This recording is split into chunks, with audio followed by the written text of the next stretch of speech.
branded a traitor for saving an enemy. She found a deeper purpose instead. Asterisk, the wind was sharp that morning, dry and restless, pulling at the hem of her skirt like it had something to say. Maggie Hart knelt slowly beside the man lying near her, barn hands shaking as she held out a dented tin cup filled with what little water she had left. The Cherokee warrior didn't move much, just opened his eyes, dry and dark, full of pain and something else. Her breath caught in her chest. This man could be dangerous. He could be the reason the town whispered about locked doors and rifles by the bed. But still, she tipped the cup. Just enough. A drop slid past his cracked lips. Then another. He swallowed. It wasn't much. But it was everything. 3 days earlier, Maggie had been alone like always. Her ranch was quiet, too quiet. Even the chickens had gone silent in the heat. Since her husband passed the winter before, life had shrunk down to routines and silence. Fix the fence. Feed the animals. Check the well. Repeat. No visitors, no comfort. Just the sound of wind and wood groaning under sun. The land was tired. So she thought that morning started like any other. She hauled water from the shallow well and cursed under her breath when the bucket came up lighter than usual. As she walked back toward the barn, a buzzard's cry pierced the air. That's when she saw his shape lying in the dirt near the barn wall like an old bundle of clothes tossed aside. But as she got closer, her heart began to pound. It was a man. He was lying on his side, shirt torn, skin dusted with dirt and blood. His wound was deep, crusted, and open, and he looked half dead already. She stopped in her tracks. His necklace caught her eye beads, a feather. Her breath hitched. She'd seen one like it once, back when she was a child and folks in town told stories about Cherokee raids. Stories filled with fear, fire, and loss. She should have turned around, left him, but he groaned, low and rough, like a tree splintering inside. He was alive, barely. Maggie backed away, then stopped. No one was coming to help. No doctor, no sheriff. The town wouldn't want to know. And he would die out here, alone. She stared down at him for a long moment, every part of her at war. Then, without a word, she turned and walked back to the house. Her legs moved on their own. Her hands filled the cup. And then she returned, knelt beside him, and gave him water. Just a sip. His breathing steadied. A little. His eyes closed. For a moment, it felt like the whole world paused. Maggie stood up, heart pounding. She didn't know if she'd just saved a life or made the worst mistake of hers. That night, she didn't sleep. Every creak of the house sounded like footsteps. She sat in bed, clutching John's old rifle, not loaded, but it was something to hold. Something to remind her she wasn't completely powerless. Just before dawn, she heard its hooves. Dozens of them rolling across the dry ground like thunder. She rushed to the porch. A wave of riders approached, silent and steady. No shouting, no raised guns, just eyes. All on her. And then he appeared. The wounded man. Sitting tall on a horse, pale but upright. He'd wrapped his arm in a strip of cloth. She recognized her old work shirt. He dismounted and walked, limping, toward her. Their eyes locked again. He said something. Just one word, soft, meant only for her. Then he turned and spoke in Cherokee. She couldn't understand, but the shift in the air was clear. One by one, the others lowered their weapons. Some nodded. Some looked away. Then they turned, as silent as they'd come, and rode off, all except one. He stayed, sat back down in the same spot near the barn, calm like he was sitting by a campfire. On his own land, Maggie stood on the porch, rifle still in her hands. She didn't know what had just happened, not really. She only knew something had changed, not just in her ranch, in her. She didn't call out to him, didn't offer food or ask questions. She just watched, and he stayed. Not with pride, not with pity, just stayed, and somehow that was enough. For now, Maggie didn't know how long he planned to stay. Maybe he didn't know either. That first full day passed in silence. The sun rose like fire behind the cottonwoods, and the wounded Cherokee sat under its light, back straight, legs crossed, near the empty water trough. He hadn't moved much since the others left. His eyes were closed, but Maggie could feel him, listening maybe to the birds, maybe to her footsteps, or maybe to the world itself in a way she never could. She kept her distance. She didn't ask his name, didn't ask why he was wounded. Some part of her knew those questions didn't matter. Right now, instead, she focused on what she always did: chores. The fence still needed mending. The chickens were skittish from the noise the night before. The shed door hung crooked again. But every time she walked by the barn, she could feel his presence there, steady like an old tree that had always been. Part of the land, even if you'd never noticed it before dawn by afternoon. The sun baked the fields in silence. Maggie wiped sweat from her neck and headed inside for a moment's rest. When she stepped back out to feed the goats, she noticed something strange. The broken hinge on the shed door had been fixed. Not replaced, but repaired with wire and a small carved wooden peg. Not her work. She stared at it for a while, not sure what to feel. Grateful? Surprised? Afraid? She didn't say anything, just turned and went back inside later that night as the wind picked up and the moon rose half hidden behind clouds. She lit a single lantern and sat near the front window. Through the glass, she could just barely see the shape of him out there, not sleeping, just sitting. Still, she walked outside slowly, her old quilt folded in her arms. Her feet moved on their own. When she reached him, she didn't speak, just held out the quilt.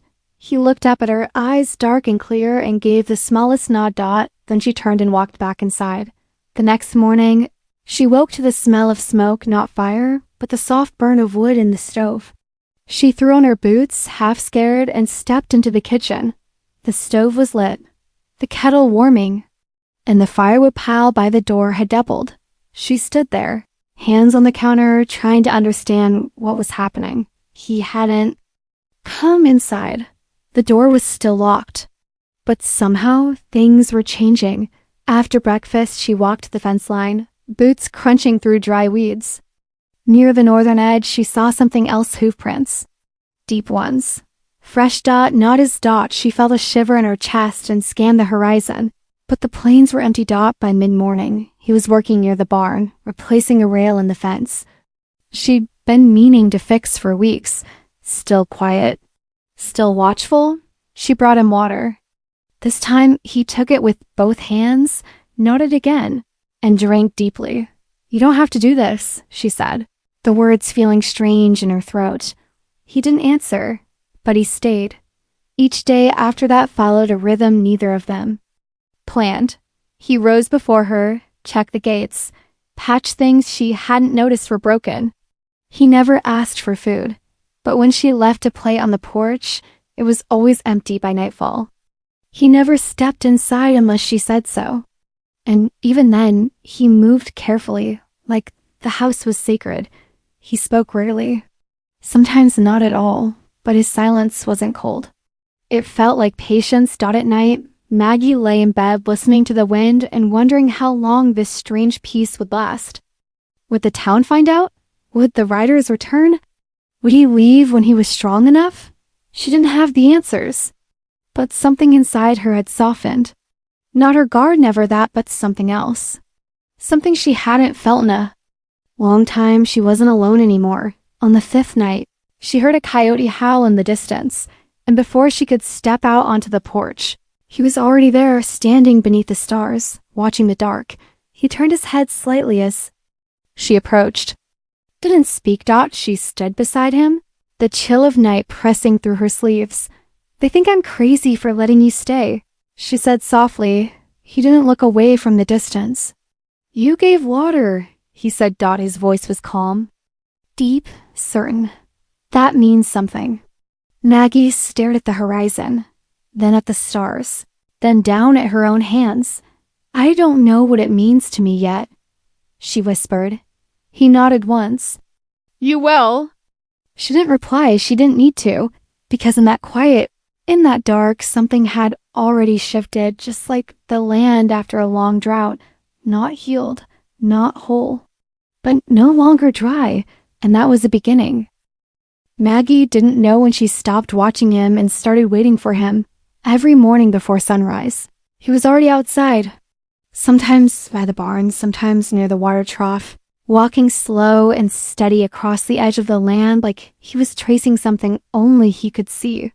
She'd hear his quiet footsteps through the kitchen window measured, light always calm. He moved like someone who understood the weight of silence, like someone who knew how not to disturb a place unless it needed disturbing. She didn't try to stop him. Truth be told, she started listening for those footsteps. Not because she needed help, not because she expected it, because it meant she wasn't the only living thing walking her land. Any more. The days passed without much talking between them. But in every movement, every small gesture, there was understanding. When she left a basket of eggs outside the door, it came back with a few wild herbs tucked inside. When the rain finally came, soft and cold, she found her boots under the awning cleaned, polished, lined up like they were new again. One morning, she opened the door and found a rabbit laid gently on a wooden board by the steps clean, fresh, ready to cook. She looked out toward the barn and saw him sitting there, sharpening a knife, never looking her way. He never asked for food, never asked for anything, but he gave, quietly, consistently, and that started to mean more than words ever could. Still, part of Maggie stayed guarded, not because she feared him. She didn't nod anymore, but she feared what others would say, what the town would assume, what kind of story they'd spin the moment they saw a woman like her letting a Cherokee man stay on her land. People didn't wait for truth out here. They shaped it with their own hands. So she stayed quiet, careful. But sometimes, when the wind died down in the evenings and the chickens had settled and the sun had started to dip low behind the cottonwoods, she'd find herself standing on the porch, watching him, not like a stranger, like a question. And sometimes he'd lift his eyes, meet hers, and give the smallest nod. Not a greeting, not a thanks, just a presence, shared, nothing more. Nothing less. One evening, the wind picked up hard. The latch on the gate slammed, and the barn door flapped like a loose sail. Maggie went out to fix it, arms full of rope, her shoulders sore from carrying buckets all morning. Before she even reached the barn, he was already there, fixing the hinge with a length of leather. Not a word said, not even a glance. She stood there, watching him for a while, watching the way he moved with care, not rushed, not careless.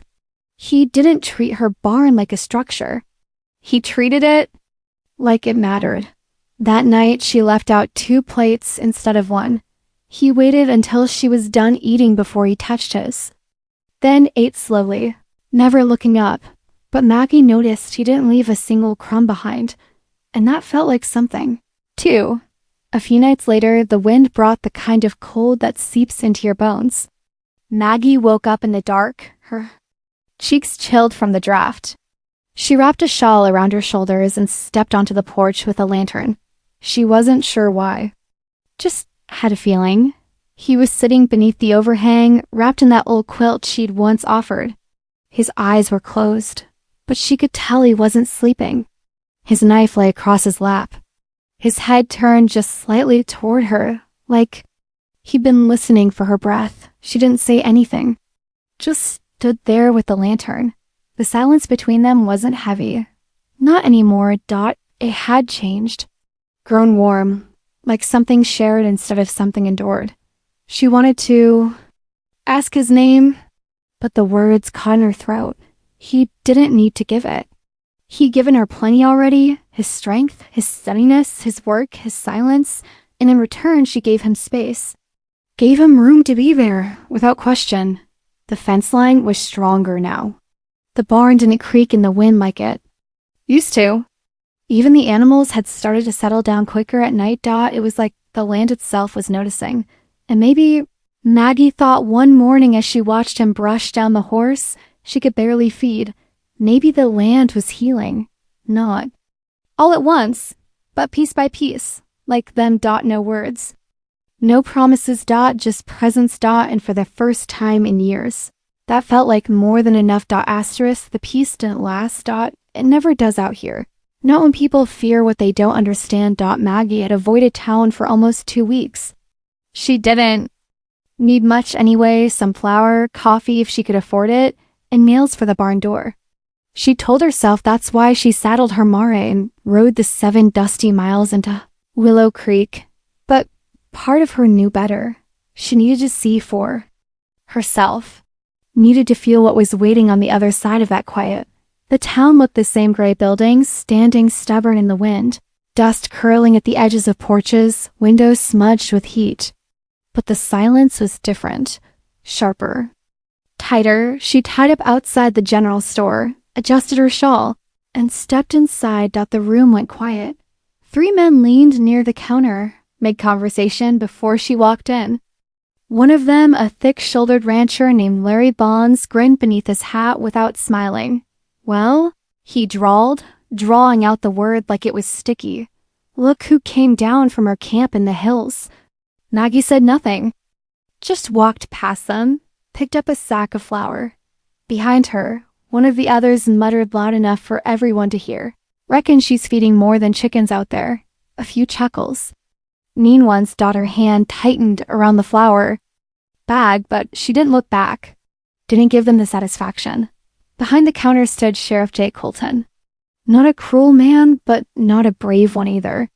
He rubbed the back of his neck when he saw her, avoided her eyes. "Maggie?"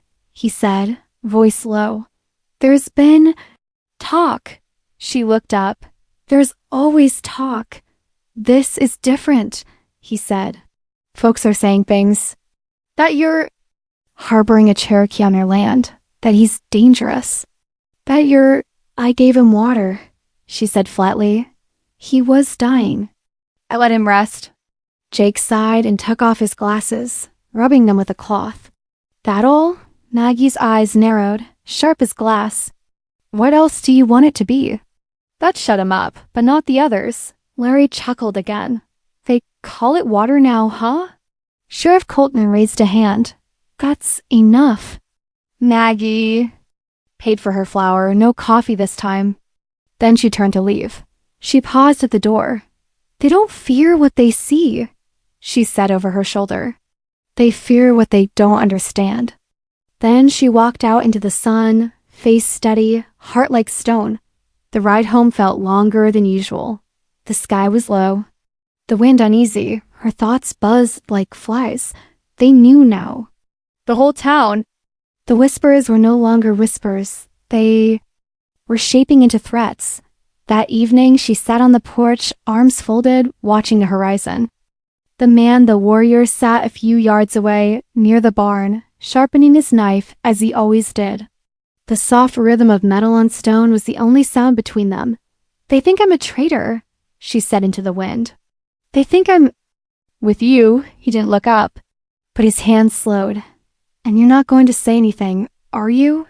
He stopped then, turned slightly, his eyes meeting hers. "Words are smoke," he said quietly. She gave a bitter laugh, dry and tired. "Easy for you. No one's trying to drag you out of town." He was quiet for a while. Then soft but firm. "You gave water to the dying. That is not shame. That is root." "Root?" He nodded. "Among my people, a woman who gives water gives life. Not just to the body, to the spirit. That cannot be taken back. It can only be remembered." She didn't speak for a long time, just stared at him. Then down at her hands. The silence between them didn't feel like fear anymore. It felt sacred. That night, the wind was too still. The kind of stillness that makes your skin itch. Maggie lay in bed, staring at the ceiling, her chest tight, her gut heavy. Something was coming, and it came just past midnight. First, the sharp snap of wood, then a low, slurred voice outside the window, dripping with whiskey and hate. "Come on out, Redskin, or we'll come in and drag you out ourselves." Her blood ran cold. She leapt from bed, grabbed the old rifle from beside the door, still not loaded, still too heavy, and ran to the window. There were 5 of them. Torches, a branding iron red hot. A rope. One of them was Barker's man. always drunk, always angry. The barn was already burning. She opened the door without thinking, but before she could take a step outside, something moved fast. Silent Dot the warrior. He didn't shout, didn't run. He walked, but every step cracked the air open like thunder. The knife glinted once in the FIRELIGHT Dot, and in that moment, she saw it not rage. Not panic Dot, purpose Dot, and they weren't ready for that Dot, not at all. The men didn't expect him to walk. They expected fear, maybe begging, maybe a shot fired from a trembling hand behind a shutter. What they got instead was a man stepping forward with the weight of something ancient behind his eyes. The knife in his hand didn't waver. His body moved slow, like a storm that had all the time in the world. The one with the poker moved first, raising it like a torch, his voice rising. Get him!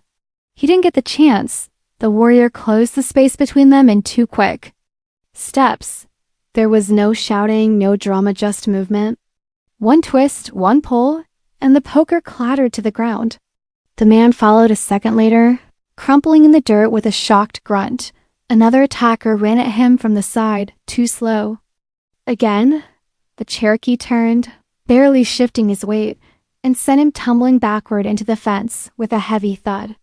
The sound echoed into the night like thunder on dry ground. Dot, the third man, reached for a pistol he never drew. The blade moved once, not to harm, but to disarm. The pistol hit the ground before the man realized his hand had let go. Only Barker's. Man was left now. He stood at the edge of the porch, clutching a can of kerosene in one hand, eyes wide. The fire from the barn flickered across his face, painting his fear in orange and shadow. His mouth opened, but no words came out. And then Maggie stepped out. She wasn't thinking, not about the town, not about fear, not even about the rifle in her hands. She just moved barefoot, her nightgown brushing the dirt, hair wild from sleep and firelight. She walked until she stood beside the warrior. Not behind him. Not hiding Dot beside him. The man didn't look at her, but she felt something in his shoulders shift like the ground itself was recognizing her weight next to his. You want to finish this, she said, voice low, hard. Then shoot. Barker's man didn't move. His eyes flicked from Maggie's face to the warrior's knife to the half-burned barn. Then he spat in the dust. This ain't over. I know, Maggie said. But it's not your beginning anymore. He stared at her like he didn't recognize her, then turned and disappeared into the night, the others limping after him. The silence left behind was heavier than the fight. Maggie stood there, breathing hard, heart thudding like hooves in her chest. The rifle felt heavier now, but she didn't put it down. Not yet. The warrior hadn't moved. His knife was still in his hand, a thin line of blood running down his arm, not his own. He looked at her, just once, eyes dark and steady. You didn't have to, she whispered. I stay, he said, voice like stone, while danger does not sleep. She looked up at him, and for the first time in a long while, she nodded, not out of fear, not from habit, but from something deeper, understanding. The smoke from the burning barn drifted across the yard like a ghost the wind didn't want to carry. The chicken coop was a black skeleton now, still glowing at the edges. Somewhere in the distance, a horse cried out, startled. They didn't speak again that night. He sat near the barn, wrapping his hands with cloth torn from what was left of her curtain. She sat on the porch, the rifle beside her. She didn't cry. She didn't shake Dot because she knew trouble had come, and trouble had been met Dot by morning. The ashes were still warm. The barn could be saved, maybe. The chickens were gone. Her shoulder ached from holding the rifle so long. Then she saw them riders at the gate. Not enemies this time. The sheriff, 2 deputies rode behind him, slow and cautious. Jake dismounted like a man who didn't want to be there, but knew he couldn't stay away. Maggie stood on the porch, dress streaked with ash, arms scraped raw. Jaw set. The rifle leaned against the post in plain sight. You all right? Jake. asked, removing his hat. I'm alive, she answered. Calm, clear. His eyes shifted toward the barn. He didn't ask questions he didn't want answers to. So, it's true, he muttered. They came for him. She didn't nod, didn't confirm. Just stood her ground. Jake sighed, looked tired around the eyes. Maggie, I can't protect you if you don't pick a side. She stepped down from the porch, one slow step, then another. I didn't ask for your protection. The younger deputy flinched, hand near his holster. She's covering for him. We all see it. From what? She snapped. The man who fixed my fences. The one who lit my stove every morning without asking for a damn thing. The sheriff raised his hand. Let's not. But it was too late. The warrior stepped out from the shadows beside the barn. No. Weapons. Just presence. That alone was enough to charge the air. The deputies tensed. Don't. Jake barked. Don't you dare. The warrior raised his hands. Maggie stood between them without thinking. You gotta choose, Jake said quietly. The town or him. Her answer came without hesitation. I choose myself and my land. The sheriff looked at her for a long time, then slowly nodded. Put his hat back on, turned his horse around. But Maggie saw it. One of the deputies didn't turn so easy. His face didn't forget. This wasn't over, not yet, but she wasn't afraid. Not anymore. Asterisk. She found it by accident. The letter was tucked deep inside an old wooden trunk up in the attic. The kind people forget exists until a storm breaks a roof. Or a memory breaks a person. She hadn't been up there since John's funeral. The space still smelled of dry cedar and mouse droppings. Sunlight came through a cracked pane and spilled across a pile of dusty blankets. She lifted one, then stopped. Beneath. It was John's old shirt, folded neat as if he might return for it one day. Underneath the shirt, an envelope, yellowed, soft at the edges. Her name wasn't on it, but she recognized the handwriting the moment she saw it. John, single quotes. She thought her hands trembled as she opened it. The paper crackled like old leaves. Mr. Barker, as we discussed, I agree to the price. Once I speak to my wife, we'll begin the paperwork. Please keep this between us until signed. She's not ready to let go. But I am. John Hart, the date. 3 weeks before he died. Maggie sat there staring at the words. First in silence. Then in something else. Something hot and quiet and terrible. John. Her John. The man she buried with her bare hands and a heart full of grief, had planned to sell the land behind her back. Their land, the only thing they built together. The only thing she still had. Barker had known. That's why he kept circling. That's why he sent his men. Why he thought he had a claim. He wasn't just trying to scare her. He was trying to finish a deal she never agreed to. She stood too fast. The trunk wobbled. Something inside clattered. The sound must have carried, because when she turned, he was already in the doorway. The Cherokee, he didn't speak. Just stood there, quiet and alert, eyes watching her. She held up the letter. Her voice was rough. He was going to sell it, all of it. Never told me. Not a word. He walked closer, slow and steady. Read it, she said, shoving it into his hands like it might burn her. He read it once, slowly. When he looked up, there was no shock in his face. No anger, just a weight behind his eyes, like he knew too well. The feeling of betrayal. You're still here, he said quietly. That means the land's yours now. She let out a bitter laugh. For now. Until Barker shows up with some judge and a stack of papers. She looked at him, searching his face, needing something, anger, advice, even pity. But he didn't give her any of that. What he gave was truth. He didn't love the land, the Cherokee said. He loved power, and you as part of it. The words weren't cruel. They were clean. Like pulling a thorn from deep under skin, Maggie felt something loosen in her chest. Not pain, just clarity. She didn't burn the letter. She folded it. laid it on the table like evidence in a trial. The past wasn't sacred anymore. It was a lesson, and she was ready to learn from it. The next morning, Maggie saddled her Mari before. The sun was even up. She didn't ask him to come. Didn't leave a note. Just rode out with the letter in her pocket and her jaw set like stone. He stood on the porch, arms crossed, watching her go. He didn't stop her because he knew. This was her fight. The ride into town felt different this time. Not heavy, not scared. Her dress was plain, but she wore it like armor. Her hair was tied back like it had been at John's funeral. She let the dust settle on her shoulders. Let them see her. She didn't sneak in. She climbed the courthouse steps. Like she'd always belonged there, Barker was already waiting, smug as ever.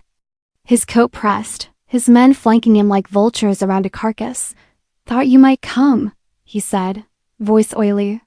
"You're late, but maybe we can still strike a deal." Maggie didn't answer. She opened the courthouse door and stepped.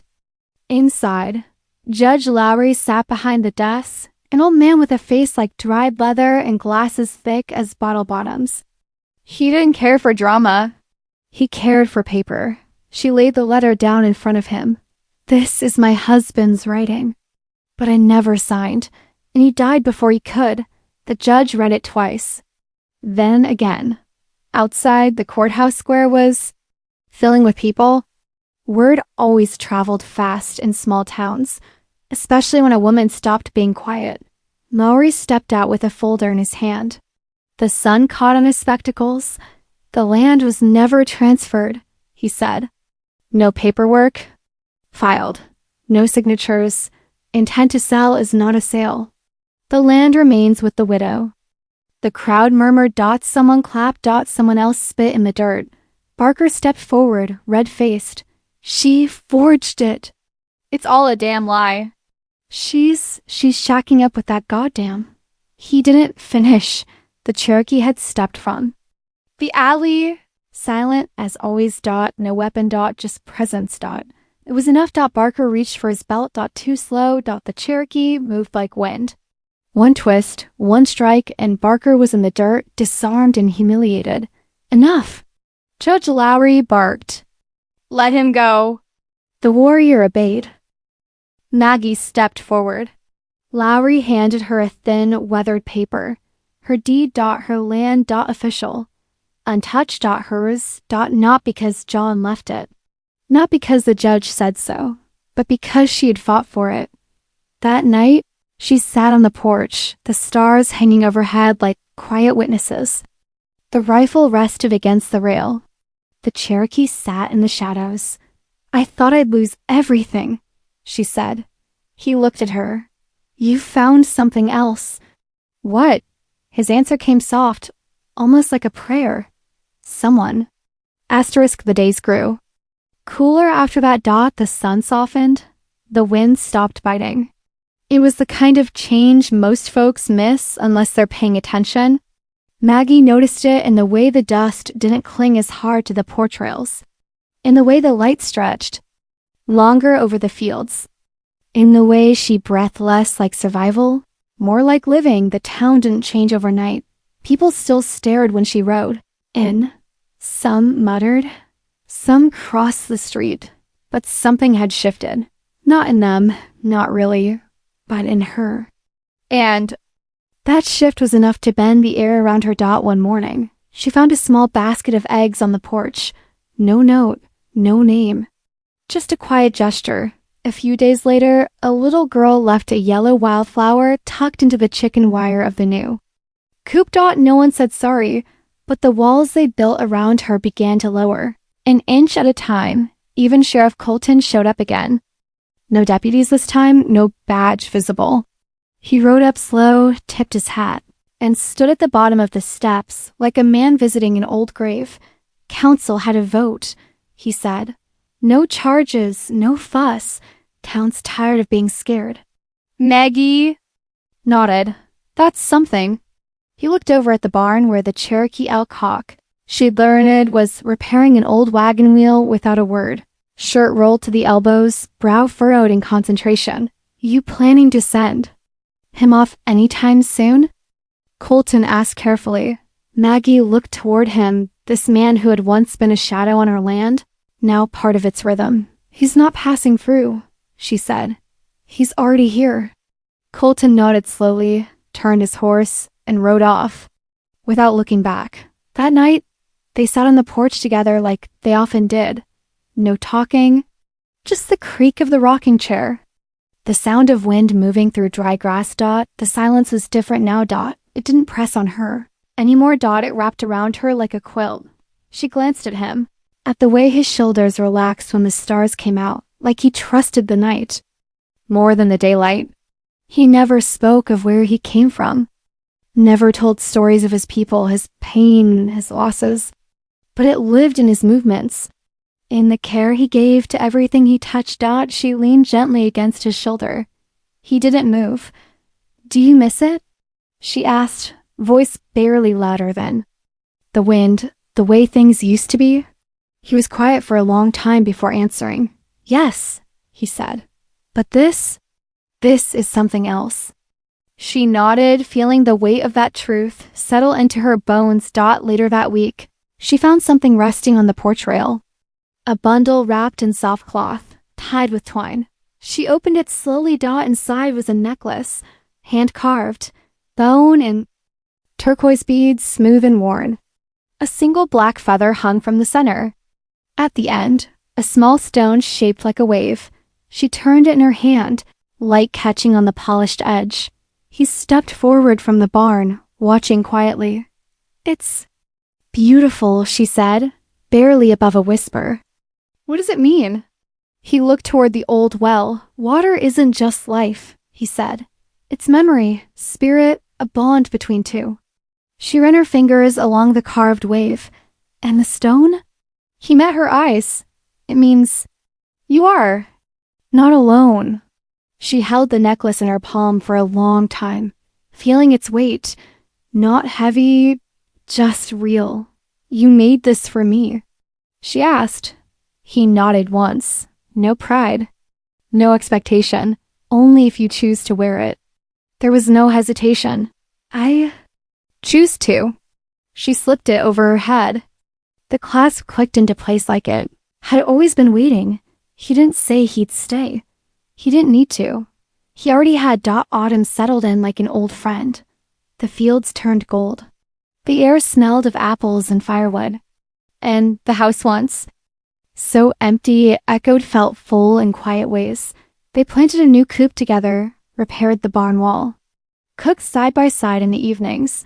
They never spoke of forever.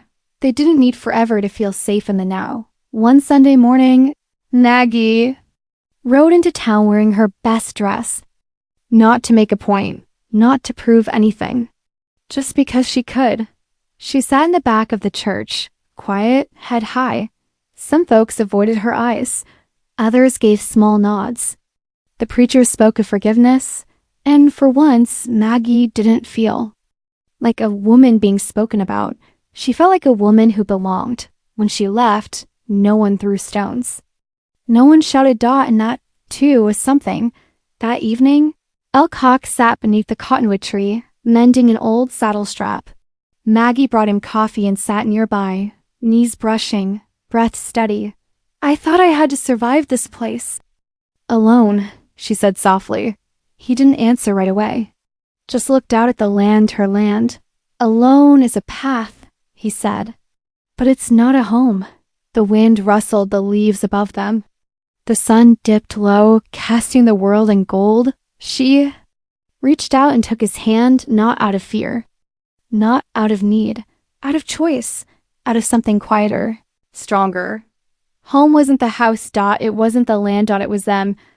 Two people who had every reason to walk away and every reason not to trust, but chose to stay together. And sometimes the strongest thing you can do isn't to raise a gun or shout or run.